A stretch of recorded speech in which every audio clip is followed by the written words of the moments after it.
알림 꼭 부탁드리도록 하겠습니다. 자, 저는 요즘 제가 국민의힘을 좀 이야기를 들어보니까요. 네. 의원총회를 하면 네. 요즘 한 70명도 안 모인대요. 아, 그래요? 한 20-30명은 아예 오질 않는답니다.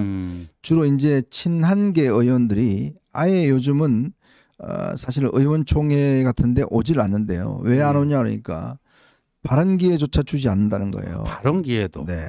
그리고 최근에 문제가 된 게 인요한 의원이 예. 김예지 의원에게 예. 심한 욕설을 했다고 합니다. 아. 제가 이거 참 입으로 옮기기 어렵습니다. 그래서 이것 때문에 꽤 문제가 됐던 것 같아요. 김예지 의원에게 정말 쌍욕 비슷한 거를 아마 면전에서 한 모양입니다. 그래서 이것 또한 문제가 됐고 이러다 보니 아예 이제 지금 친윤계 의원들이 요즘 이제 오지도 않고 또 하나는 지금 원외 당협위원장들 그 네. 모임 당협위원장들의 지금 회장이 김종혁 전 최고위원이잖아요. 그렇죠. 또 이제 부회장이 지금 저 오신환 전 의원이잖아요. 네. 이 또 이쪽 친윤계 당협위원장들이 아예 이 사람들 쫓아내려고 하는 모양이에요. 쫓아내고 비대위 만들었대요. 원외 그 당협위원장 그 회의. 네. 그것도 김종혁 오신환 집행부를 쫓아내고 거기도 비대위를 만들겠답니다. 참 기가 막힙니다. 자, 이렇게 지금 당이 완전히 지금 뭔가 갈라지고 분열하는 것 같습니다. 그런데 오늘 중앙일보가 아주 재밌는 기사를 하나 그래프를 하나 그렸더라고요. 저희가 저번에 말씀드린 대로 이제 친윤계가 완전히 이제 분화되고 있다라는 이야기를 말씀을 드렸지 않습니까? 네. 거기에 보니까 이제 이 친윤을 몇 가지로 분류했냐면 맹윤, 찐윤, 친윤, 멀윤, 비윤, 반윤 뭐 이렇게 구분을 했어요. 감독님 그 그래프 있으면 한번 좀 보여주실까요? 맹윤은 우리 그때 지원님이 이게 아마 저작권 갖고 있는 것 같은데 맹윤은 누굴 것 같아요? 아, 맹윤은 저 김민전하고 윤상현이죠. 네, 정답입니다. 네. 김민전, 윤상현, 맹윤. 이 맹윤의 뜻이 뭔가요? 아, 저는 이제 뭐 맹목적인 윤석열 대통령 추종파다 그랬는데 네. 저기서 이제 오늘 중앙일보는 뭐 맹렬한 그 뭐 저 윤통 저 추종자다 뭐 맹렬하다 뭐 걔인데 뭐 맹목적이든 맹렬하든 그게 뭐 50% 100%고요. 저 맹자는요.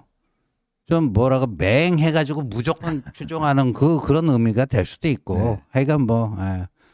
아니 근데 윤상현 의원은 얼마 전까지만 총선 끝나고 난 다음에 당이 이게 영남당이 됐다. 네. 그리고 또 당을 앞으로 중수청 당으로 만들어야 된다. 네. 본인이 사실은 총선 이후에 세미나 하면서 계속 주장했던 사람 아니에요? 저 총선 참패 이후에 윤상현 의원실에도 주도해서 보수 혁신과 재건을 위한 무슨 토론회 뭐 해갖고 여러 차례 했잖아요. 네. 거기서 다 나온 얘기가 사실 한동훈 대표가 주장하던 것과 대동소이해요. 네. 네. 근데 왜 갑자기 이렇게 지금 윤석열 대통령을 지키겠다고 저러는지. 그래서 아마 언론의 분석은 그런 것 같습니다. 자통당 대통령 후보로 나가나 보죠. 그러니까 윤상현 의원이 일단 지금 그 원인 중에 이제 하나로 보는 게 일단 명태균 사건과 관련돼서 네. 지금 명태균 사건 관련해서 윤상현 의원이 윤석열 대통령과 심하게 엮여 있지 않습니까? 내가 윤상현한테 이야기했어. 또 한 번 이런 이야기라든지 지금 아직 뭐 속보는 없지만 지금 일단 그 수사가 이제 진행 중이잖아요. 네. 이제 그거를 어떤 의식한 측면 또 하나는 당이 어차피 이래 되면 나중에 대선 후보나 당 대표를 나갈 생각이 있는 것 같다. 당권을 먹으려고 하는 것 같다. 즉 극렬 친윤 세력들을 본인이 뭔가 어떤 지지를 받아서 네. 뭔가 이제 왜냐 정상적으로 해갖고는 도저히 이번에 보니까 뭐 지지율이 뭐 몇 프로요? 거의 한 자릿수 나왔잖아요. 그렇죠. 네. 의미가 없으니까 이런 걸로 해서 그쪽에 대장을 한번 해보겠다. 이런 어떤 변신, 급변신. 여러분 아시겠지만 윤상현 의원이요 꽤 변신에 아주 능한 사람입니다. 변신의 귀재죠. 네, 변신의 아주 귀재입니다. 그런데 원래 이제 전두환 전 대통령의 전 사위 아니겠습니까? 예, 전두환 전 대통령의 전 사위께서 전 장인 어른의 또 그 뭐랄까 그런 또 뭐를 받았는지 네. 요새 이제 윤 대통령이 전두환 전 대통령 과거에 후보 시절에 정치 잘했다 이 얘기가 다시 리바이벌 되고 있지 않습니까? 네. 근데 거기에 이제 사위셨던 윤상현 의원께서 이제 그 뜻을 이어서 대를 이어 뜻을 잇고 뭔가 좀 해보려고 하는 거 아닌가 이렇게 보여집니다. 뭐 지금은 또 롯데가 4위잖아요. 롯데가 예. 뭐 푸르밀인가요? 네. 예. 뭐 하여튼 뭐 참 잘 나가는 것 같습니다. 뭐 윤상현은 그렇고 김민재는 이해 불가하기 때문에 더 이상 이야기하지 않겠습니다. 이거는 뭐 정상적인 저희 머리로는, 수준에서는 해독이 안 됩니다. 이거는 조금 AI한테 물어봐야 될 것 같고. 자, 찐윤입니다. 찐윤은 정강원 집회에 참석을 그동안 거듭했던 사람들. 강승규 의원, 이 뭐 전 시민사회 속이죠. 구자근, 박성민, 이인선, 이철규, 임종득, 조배숙, 조지현. 조지현은 뭐 대통령실 연설 하던 사람이고. 그러니까 주로 윤석열 대통령의 술 친구들이 꽤 많네요. 그렇죠. 네. 저기 보면 박성민 의원 같은 경우에는 윤 대통령의 오랜 술 친구죠. 네. 그 뭐 폭탄주 20잔 3점 마실 때 항상 함께 했다는 거 아닙니까? 예, 그랬죠. 네, 오랜 술 친구고. 이인선 의원, 뭐 이철규 의원은 뭐 다 잘 알겠습니까? 네. 이 정보 형사 출신입니다. 정보과 출신인데 최근에 또 누굽니까? 국가수사본부장한테 글쎄요. 앞으로 어떻게 될지 거의 협박을 했다고 그래서 꽤 논란이 되고 있죠. 이철규 의원, 임종득 국가안보실 출신이죠. 조배숙 의원, 이분도 전 남편께서 또 윤 대통령의 맹윤이죠, 맹윤. 멘토를 자처하는 심평 변호사가 우리 조배숙 의원의 전 남편이십니다. 뭐 조지현 뭐 이런 잘 아시겠지만. 다음에 이제 친윤들은 뭐 지난 6일날 대통령 관저에 직결했던 멤버들 강명국, 강민국, 김기현, 김은혜, 김정재, 엄태영, 유상범, 이상희, 장동혁, 정점식 이렇게 있네요. 여기 아주 특징적인 게 이제 장동혁 의원은 친윤으로 분류가 되네요. 장동혁 의원이 이제는 친윤으로 분류가 됩니다. 그 호적을 호적 가리라고 하나요? 네. 호적을 팠어요. 호적을 파서 이제는 이제 친윤으로 저렇게 입력을 했네요. 새로운 호적으로 분류를 하는 것 같습니다. 그래서 멀윤 좀 뭐 거리를 두는 관망파들 김성원 의원, 김형동, 송석준, 신성범, 안상훈, 윤영석, 정연욱, 주호영, 한기호 이분들은 이제 조금 윤 대통령 행동에 대해서 좀 거리를 두고 있는 그런 분들이고 뭐 반윤 개념은 김상호, 김혜지, 김재섭, 안철수, 조경태, 진정호, 한지아 뭐 이렇게 분류가 되고 있는데 근데 지원님 지금도 이 친윤이라는 게 개념이 성립하나요? 뭐 성립하죠. 성립하고 일단 뭐 지금 쌍권 체제가 친윤 둘 다 친윤 아닙니까? 그러니까 그래서 저는 크게 보면요 저렇게 뭐 중앙일보가 뭐 흥미 삼아서 그런지 뭐 너무 여러 개로 뭐 6개인가 5개로 이렇게 분류했는데 저건 좀 너무 과한 것 같고요.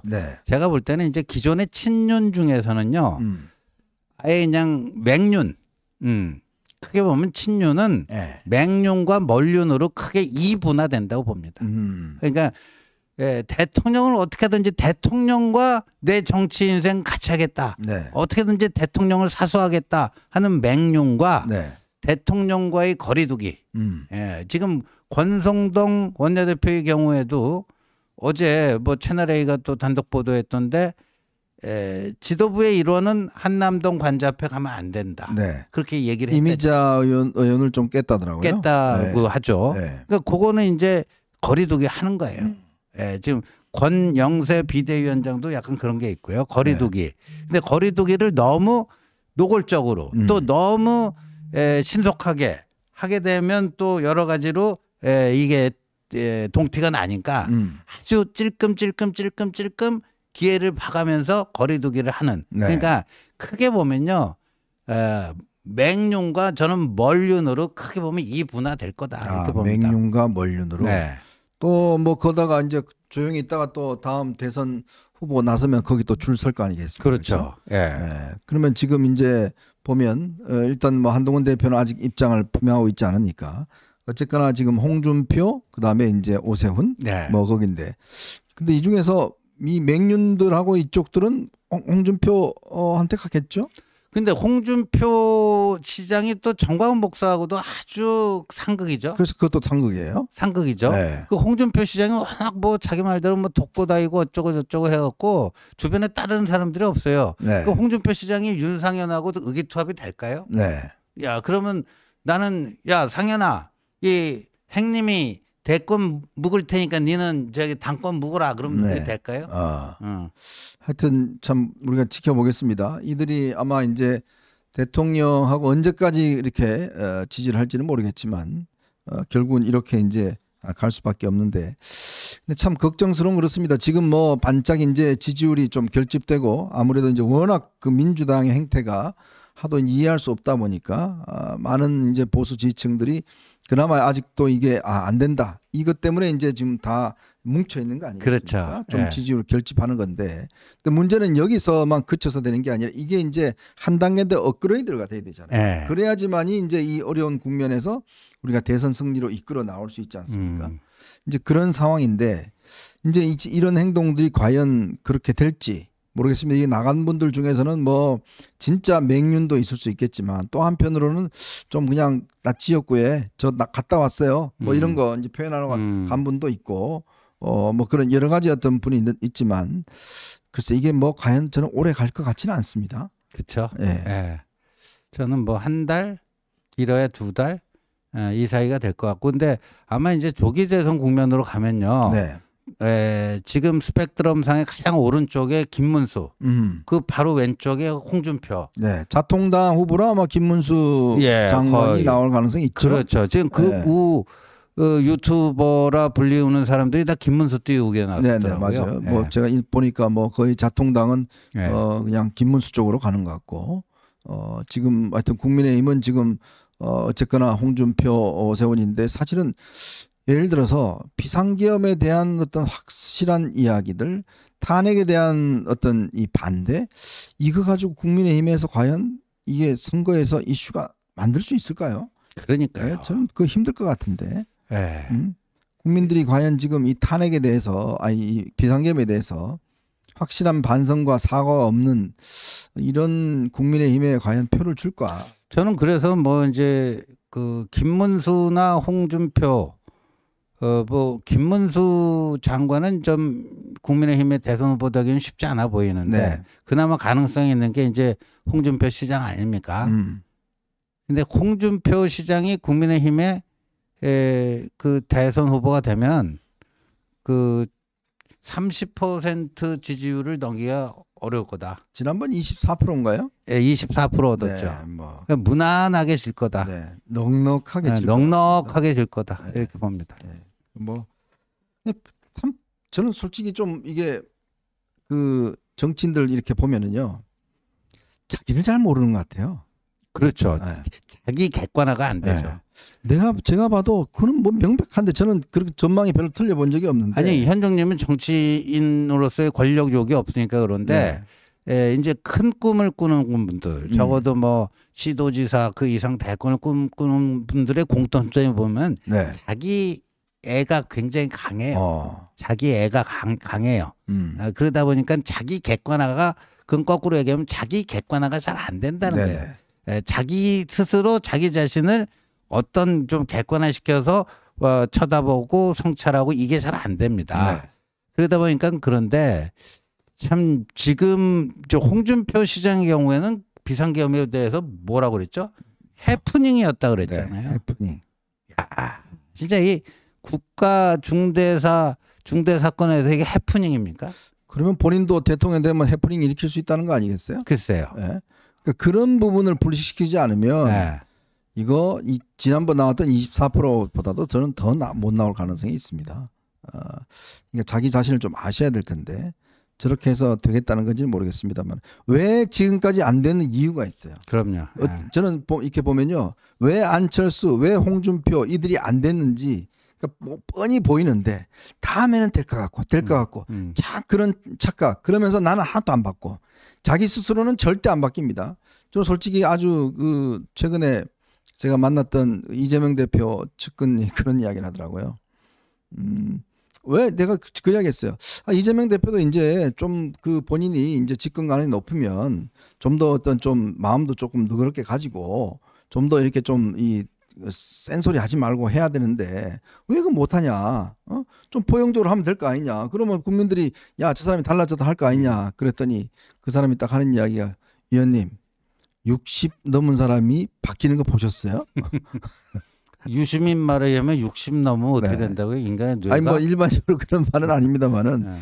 자기가 가지고 있는 특히 정치인들은 절대 안 바꾼다는, 자기가 옆에서 이재명을 보는데 이재명은 1도 안 바뀐다는 거예요. 측근이 그런 말을 합니다. 뭐 그러면 뭐 앞으로 할 수 있는 행보는 뻔하지 않습니까? 그걸 보여주는 것 같습니다.